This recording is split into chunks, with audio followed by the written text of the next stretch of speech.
Your CAP-Ed assigned instructional designer builds the discussion prompt itself. We talk elsewhere about what makes a prompt genuinely good.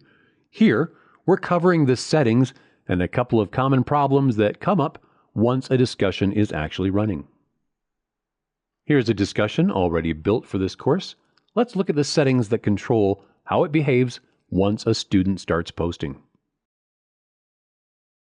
This setting controls whether replies are threaded, meaning students can reply directly to a specific course mate's comment, creating little nested conversations, or if the replies are focused, which keeps everything as one flat list of replies to the main prompt.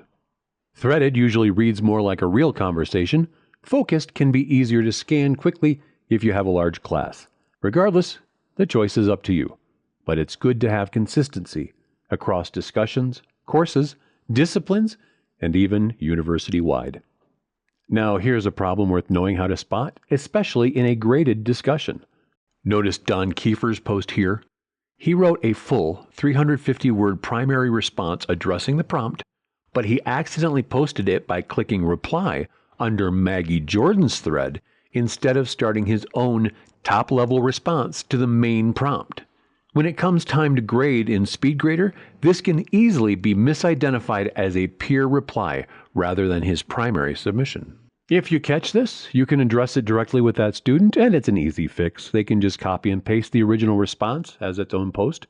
But it's worth adding a line to your instructions, something like, "Please be sure to start your own reply to head this off before it happens to the next student." This setting is worth knowing about too. Users must post before seeing replies.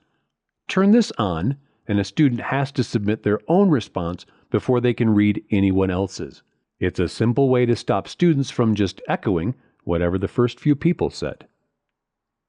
Last thing, the subscribe feature. Clicking this means you'll get notified whenever someone posts in this specific discussion, separate from your general notification settings.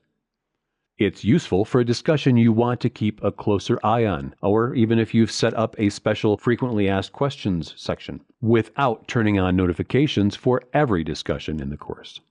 There you have it. That's running a discussion board day to day. Threaded versus focused, catching a misplaced reply before it costs a student their grade, requiring a post before seeing replies, and subscribing to keep a closer eye on one specific conversation.